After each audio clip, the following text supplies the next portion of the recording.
قرآن کریم کو دیکھنا عبادت. قرآن کریم کو اگر کوئی شخص اور کچھ نہیں بس دیکھتا رہے تو یہ بھی عبادت, اس پر بھی ثواب ہے. تو آنکھ ایسی چیز ہے کہ جس سے ہم نیکیوں اور ثوابوں کے ڈھیر جمع کر سکتے ہیں.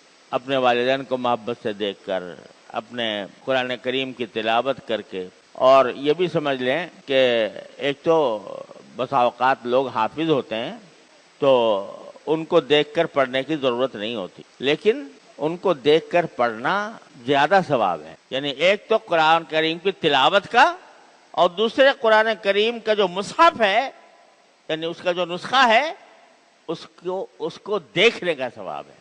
تو ڈبل ثواب ہوتا ہے. یاد بھی ہو اگر آپ کو کوئی صورت, پھر بھی اگر دیکھ کے پڑھیں گے تو زیادہ ثواب ملے گا. ہمارے ایک بزرگ تھے ملتان میں, حضرت قاری رحیم بخش صاحب رحمۃ اللہ علیہ, اللہ تعالیٰ ان کے درجات بلند فرمائے. بے شمار انسانوں کو پڑھایا قرآن کریم اور حفظ کرایا, اور قرات کے اسرار ان کو سمجھائے.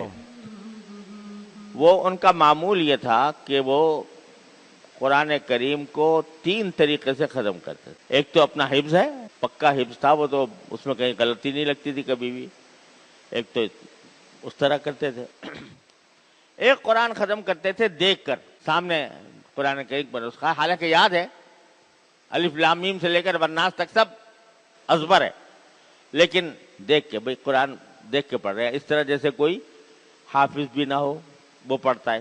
کہتے ہیں کہ اس کی برکت میں حاصل کر رہا ہوں نسخے کی کہ میرے سامنے ہے یہ. تیسرا ختم کرتے تھے انگلی رکھ کے, انگلی کو بھی قرآن کریم سے محروم نہ رکھ. تو جیسے کوئی جو بہت ہی کم پڑھا ہوا ہو تو وہ جب قرآن پڑھے گا تو انگلی رکھ کے پڑھے گا نا, تو وہ کہتے ہیں جی میں اپنی انگلی کو بھی محروم نہیں کرنا چاہتا قرآن کریم کے پڑھنے سے.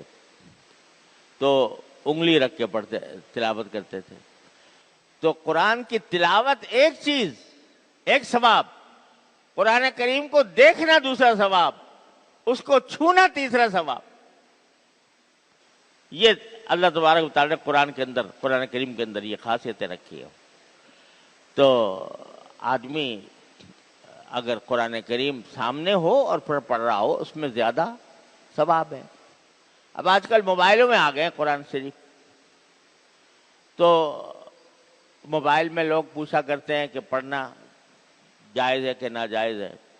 جائز تو ہے پڑھنا, موبائل میں بھی پڑھ سکتے ہیں, لیکن قرآن کریم میں براہ راست جو نسخہ ہے قرآن کریم کا وہ سامنے رکھ کر پڑھنا اور اس کے اندر دیکھ کر پڑھنا یہ زیادہ بہتر, زیادہ افضل ہے. اس میں ثواب زیادہ ہے. یہ جو ہمیں موبائل کے اندر قرآن کریم نظر آتا ہے یہ قرآن نہیں ہے, یہ قرآن کریم کا عکس ہے.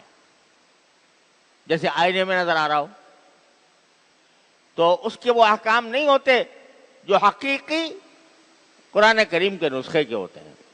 لہذا ٹھیک ہے ناجائز بھی نہیں ہے. اگر فرض کرو آدمی سفر میں جا رہا ہے کہیں ایسے وقت میں کہ قرآن کریم سامنے موجود نہیں ہے نسخہ, تو موبائل میں پڑھ لے تو کوئی گناہ نہیں ہے. بعض لوگ اس کو گناہ بھی سمجھنے لگے ہیں, گناہ نہیں ہے.